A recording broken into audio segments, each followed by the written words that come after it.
नमस्कार, मंगलवार की सुबह स्वागत है आप सभी का पावर ब्रेकफास्ट में। आपके साथ मैं हूं नेहा आनंद। आइए देख लेते हैं कि शुरुआत करने के लिए अंतर्राष्ट्रीय बाजारों से कैसे संकेत आ रहे हैं। गिफ्ट निफ्टी बिल्कुल सपाट है, दायरेबंद ट्रेड दिखाई दे रहा है।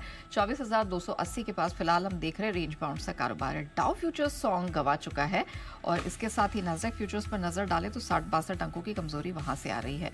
प्रेशर में एशियन मार्केट्स नजर आ रहे हैं। जापानीज मार्केट निके 650 अंक टूटा है और इसी के साथ जितने मार्केट स्पेस में खुल रहे हैं उसमें आधे से 1.5% तक की गिरावट दिखाई दे रही है।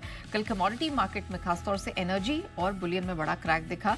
कच्चा तेल 3-3.5% लुढ़का है और वहीं अगर सोने चांदी की बात करें तो यहां पर भी ऑलमोस्ट 3.5 से 4% की बड़ी गिरावट कल दर्ज हुई है।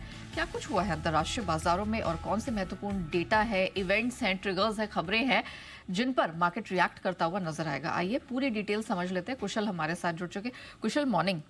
काफी कुछ हम देख रहे हैं पिछले 12 घंटों में हुआ है। यूएस मार्केट्स अच्छे बंद हुए लेकिन आज सुबह हम देख रहे हैं कि प्रेशर बढ़ता चला जा रहा है। क्या हुआ है एग्जैक्टली, कैसा परफॉर्मेंस दिखा है? बिल्कुल नेहा, आप देखिए यहाँ पर सिनेरियो जिस तरह का अभी बना हुआ है फिलहाल। स्पेसिफिकली अगर आप कल के दिन के यूएस बाजारों की बात करेंगे तो वहाँ पर तो तेज़ी हमें देखने को मिली थी, बट उसके बाद डाउ फ्यूचर्स की जो परिस्थिति अभी फिलहाल बनी हुई है वो गिरावट की इंडिकेशंस दिखा रहे हैं। तो दोनों बातों को ही सामने क्लैरिफाई करेंगे। सबसे पहले तो आप देखिए तो यहाँ पर कल यूएस बाजारों में अच्छी तेजी थी जिसमें स्पेसिफिकली 3 सेक्टर्स शामिल थे, कंज्यूमर सर्विसेज, हेल्थ केयर और साथ ही फाइनेंशियल्स।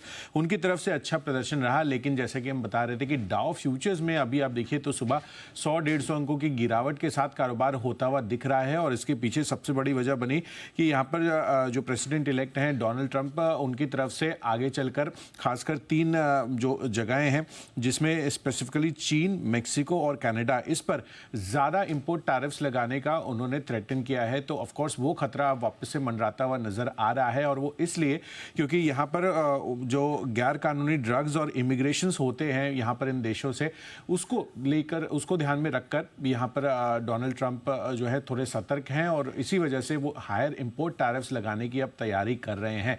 तो इस वजह से मार्केट्स जो है और इन्वेस्टर्स जो है उनका कंसर्न थोड़ा सा बढ़ता हुआ नजर आया, जिस वजह से आपको डाउ फ्यूचर्स में आपको गिरावट देखने को मिल रही है।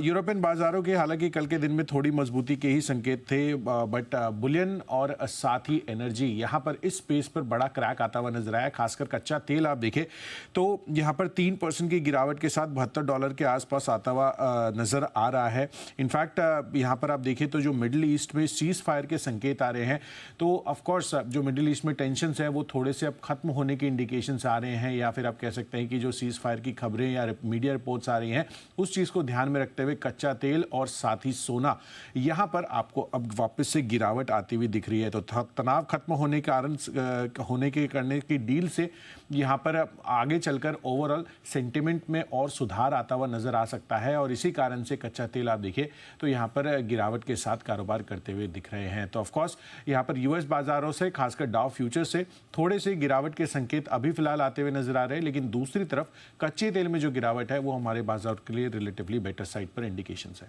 ओके, तो हम देख रहे हैं कुछ चिंता वाले और कुछ चिंता घटाने वाले संकेत यहाँ पर बनते दिखाई दे रहे हैं। धन्यवाद कुशल पूरी डिटेल के लिए।